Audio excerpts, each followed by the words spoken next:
Complaint आती है police station में तो कंप्लेंट पर एक प्रिलिमिनरी इंक्वायरी की जाती है, मतलब कि एक छोटी सी कोई इंक्वायरी की जाती है कि जो कंप्लेंट है कहीं झूठी तो नहीं। आप एंटीसिपेटरी बेल लगाते हो, आप सेशंस कोर्ट जाते हो, क्योंकि एंटीसिपेटरी बेल लोअर कोर्ट में सीजेएम के पास या फिर जो मजिस्ट्रेट साहब है उनके पास नहीं लगाई जाती, सबसे पहले सेशंस कोर्ट में ही लगाई जाती है। दोस्तों, जब भी कोई भी मुकदमा दर्ज होता है, मतलब कि कोई भी एफआईआर लॉन्च होती है किसी भी पुलिस स्टेशन में, तो इनिशियली क्या होता है कि पहले कोई एक कंप्लेंट दी जाती है।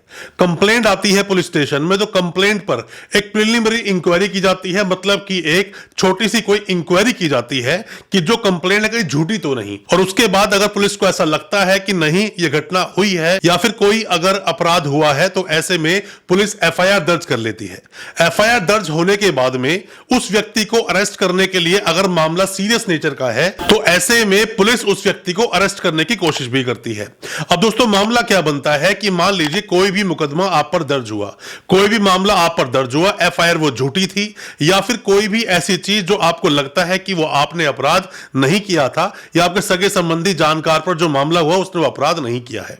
ऐसे में सबसे पहले आप कोशिश करते हो एंटीसिपेटरी बेल लगाने की। एंटीसिपेटरी बेल लगाते हो, कई जगह आप जाते हो, उसके बावजूद बेल नहीं होती और फिर जाकर पुलिस को आप सरेंडर दे देते हो।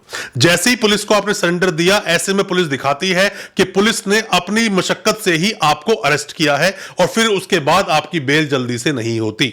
क्या आपको पुलिस स्टेशन में जाकर सरेंडर देना चाहिए? क्या पुलिस थाने में जाकर आपको सरेंडर करवा देना चाहिए? ऐसे में क्या गलतियां आप करते हैं, बाद में बेल लेने बहुत प्रॉब्लम्स होती है, और क्यों आपको पुलिस के सामने सरेंडर नहीं देना चाहिए उसके बारे में आज बताऊंगा अपने इस वीडियो के माध्यम से। ज्यादा कुछ जानने के लिए दोस्तों बने रहिए हमारे इस वीडियो के साथ। दोस्तों, हालांकि हमने कई सारी वीडियोस अब तक बनाई जिन वीडियोस में मैंने आपको बताया कि आप कब कोर्ट में सरेंडर दें और कब आप पुलिस स्टेशन में सरेंडर दें, क्या डिफरेंस है वो भी बताया। क्योंकि जैसे ही आप पर कोई मुकदमा दर्ज हुआ तो मुकदमा दर्ज होने के बाद में अब आपको पुलिस अरेस्ट करने के लिए चल देती है और आप ऐसे में भागदौड़ करना शुरू कर देते हैं, क्योंकि जो मामला था मामला फर्जी था, मामला फेक था और ऐसे में पुलिस के पास ज्यादा एविडेंस आपके अगेंस्ट नहीं थे। आप एंटीसिपेटरी बेल लगाते हो, आप सेशंस कोर्ट जाते हो, क्योंकि एंटीसिपेटरी बेल लोअर कोर्ट में सीजेएम के पास या फिर जो मजिस्ट्रेट साहब है उनके पास नहीं लगाई जाती, सबसे पहले सेशंस कोर्ट में ही लगाई जाती है। सेशंस कोर्ट में आप जाते हैं, अपनी एंटीसिपेटरी बेल लगाते हैं, डिसमिस हो जाती है। आप हाई कोर्ट भी जाते हैं, हाई कोर्ट जाते हैं, वहां से भी मान लीजिए कि आपकी जो बेल की जो दरखास्त है वो खारिज कर दी जाती है, डिसमिस हो जाती है आपकी बेल। आप सुप्रीम कोर्ट भी गए, सुप्रीम कोर्ट जाने के बाद में आपने देखा कि मेरी बेल तो डिसमिस हो गई, बट वहां लिखा हुआ है कि 2 हफ्ते में, 3 हफ्ते में या 4 हफ्ते में मुझे सरेंडर करना होगा।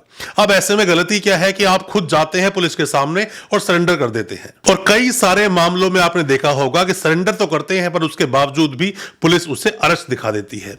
दोस्तों, अगर आपके साथ कोई ऐसी घटना हुई है और आपका भी सरेंडर अगर वहां पे अरेस्ट दिखाया है तो आप कमेंट बॉक्स में बताना जरूर, हो सकता है दूसरे लोगों को भी इंफॉर्मेशन मिले। कोई भी नए वकील साहब है, कोई भी लॉ स्टूडेंट है, कोई भी अभी वकालत में आए हैं, अभी प्रैक्टिस शुरू की है, तो ये गलती आप बिल्कुल ना करें कि मतलब जो आपका क्लाइंट है उसे आप एडवाइस ना करें कि सीधा जाओ और जाके थाने में सरेंडर दे दो।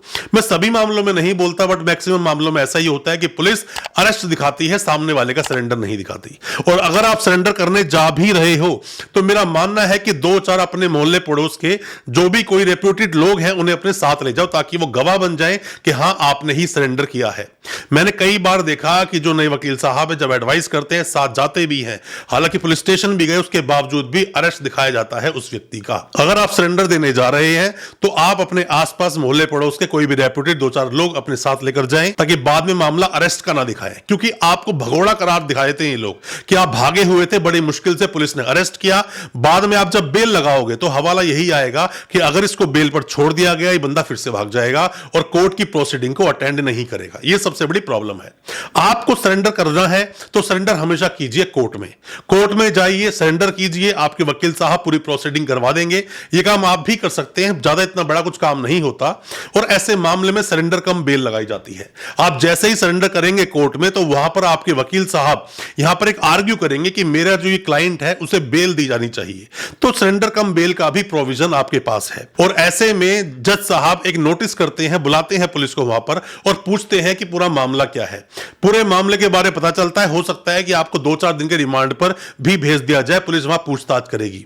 अगर सीधा आप कोर्ट से गए हो पुलिस की कस्टडी में, तो मेरा मानना है आपके साथ मारपीट नहीं होगी, डरने की जरूरत नहीं है। बट सीधा अगर आप पुलिस स्टेशन जाते हो, सरेंडर देते हो, ऐसे में आपकी पिटाई होने की, आपके साथ जो अमानवीय व्यवहार हो सकता है उसके चांसेस बढ़ जाते हैं। आपने कोर्ट में सरेंडर दिया तो सरेंडर कम बेल में बेल भी लगा सकते हैं, बेल पर बहस हो सकती है, आप छूट भी सकते हैं। तो मेरी आपको ये एडवाइस है सभी वकील भाइयों को, जो भी कोई नए अभी प्रैक्टिस में आए हैं और जो भी कोई लॉ स्टूडेंट है, आपका सगा संबंधी जानकर कोई भी अगर फंस गया है किसी मामले में, तो ऐसे में सरेंडर देना ही है तो आप कोर्ट में सरेंडर दें।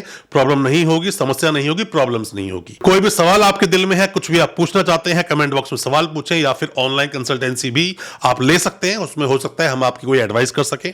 अच्छा लगा आज का वीडियो, हमारी वीडियो को ज्यादा से ज्यादा अपने दोस्तों, परिजन, परिवार तक शेयर करें ताकि वो भी अपने आप को कानूनी जानकार बना सकें। और हमारे चैनल को सब्सक्राइब करना बिल्कुल ना भूलें, साथ में लगा बेल आइकन जरूर दबा दें ताकि इसी तरह की लीगल अवेयरनेस की वीडियोस आप तक पहुंच सके सबसे पहले। बहुत बहुत शुक्रिया दोस्तों, धन्यवाद हमारे इस वीडियो के साथ बने रहने के लिए।